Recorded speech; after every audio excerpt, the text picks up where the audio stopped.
묻겠습니다.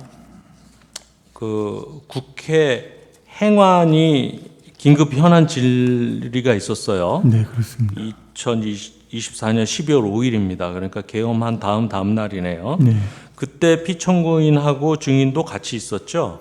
네, 저도 그때 저도 행안위- TV 봐서 아는데 네, 참석을 앞줄에 했습니다. 있고 피청구인은 그렇습니다. 그 증인은 뒷줄에 있고. 네, 맞습니다. 그래요. 그때 그러면 증인은 피청구인이 질의에 대해서 답변하는 것을 직접 봤겠네요. 계속 뭐 듣고 있었습니다. 보고 듣고. 예, 당시 질의응답 과정에서 피청구인은 비상계엄에 대해서 TV를 보고 알았다라는 취지로 답변을 했죠. 그때는 그렇게 말씀하셨습니다. 근데 피청구인은 전날 그 새벽에 혹은 그 새벽에 증인하고 통화하면서 그 계엄날 저녁 7시경에 윤 대통령이 불러서 안가에서 갔더니 계엄 얘기를 했다는 거를 증인한테 이미 말한 상태였잖아요. 그렇습니다. 그렇죠. 근데 증인은 그 피청구인이 난 모르다가 TV 보고 계엄을 알았습니다. 라는 것을 이제 들었을 때는 저게 잘못된 진술이다라고 알 수 있었잖아요. 예, 사실과 다른 말씀을 하시는구나 그렇게 생각을 했었습니다. 그래서 그 부분에 대해서 나중에 피청구인하고 얘기한 적이 있습니까? 왜 사실과 달리 얘기하셨어요? 라고.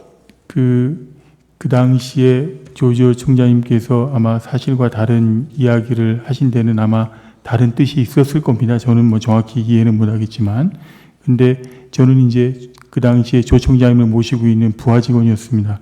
그렇기 때문에 나중에 가서 총장님을 뭐 간단히 이렇게 통화를 몇 번 한 적은 기억이 나는데, 그 당시에 왜 그렇게 말씀을 하셨는지 그런 그 질문을 하거나 하지는 않았습니다. 묻거나 하지는 않았다. 그렇습니다.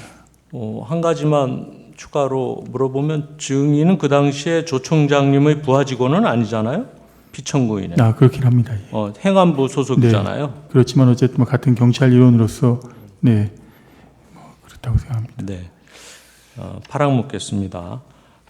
마찬가지인데 2024년 12월 3일에서 4일 지금 계엄 당시에 피청구인이 박안수 계엄 사령관이 뭐 이런저런 요구를 하거나 윤 전 대통령이 뭐 국회의원을 체포하라든가 하는 이야기를 전화로 했다라는 것은 피청구인으로부터 전해 들은 얘기잖아요. 전해 들은 얘기. 통화를 통해서. 그렇습니다.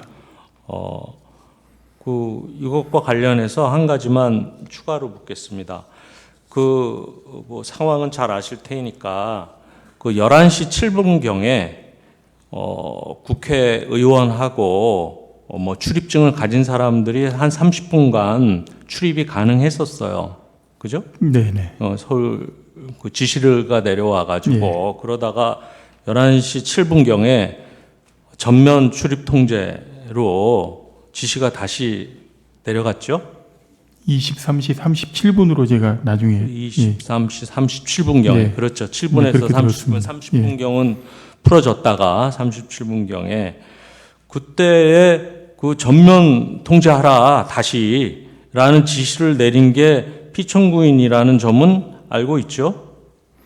나중에 여러 이제 언론 검색이나 언론을 통해서나 이런 걸 통해서 제가 그렇게 들은 바는 있습니다.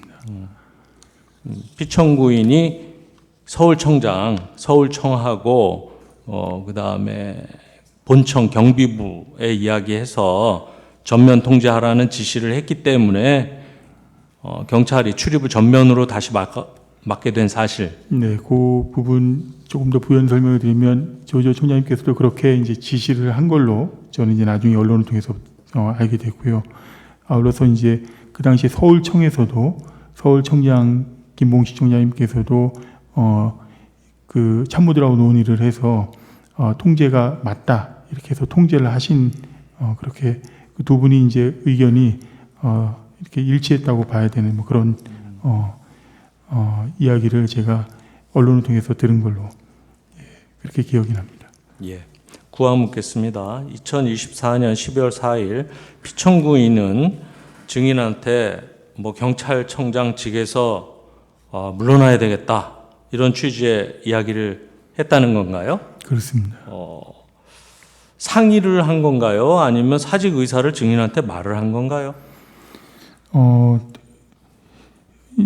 청장님의 그 뜻은 정확하지는 않지만 두 가지 의미를 다 내포할 수도 있었다고 생각을 합니다. 제가 일단 저하고 청장님과 좀 친분이 두터운 관계였고, 제가 또 행안부 경찰국장으로서 인사를 담당하기 때문에 그 두 가지 의미를 다 내포할 수도 있을 것이라고 생각은 듭니다. 그 경찰청장의 임명권자는 누굽니까? 대통령이십니다.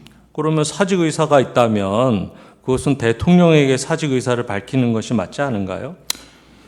그 경찰청장으로서 대통령한테 직접 그 사직 의사를 밝히기는 쉽지 않았을 것이고요. 만약에 밝혔다면 저하고 상의를 한 이후에 당시 이상민 그 행안부 장관께 직접 아마 사의 표명을 하시지 않았을까. 만약에 사의 표명을 하려는 생각이 있으셨다면, 최종적으로 결론이 났다면 이상민 장관을 통해서 사의 표명을 하시지 않았을까, 그렇게 저는 예상합니다. 그러니까 증인은 나중에라도 피청구인이 행안부 장관이나 대통령에게 사직하겠다는 의사를 표시했다는 이야기를 들은 적이 있어요? 들은 적은 없습니다. 당시 피청구인이 사직한 이유는 어찌됐든 대통령이 계획을 했잖아요. 계엄에 대해서 군대를 동원해서 이렇게 하고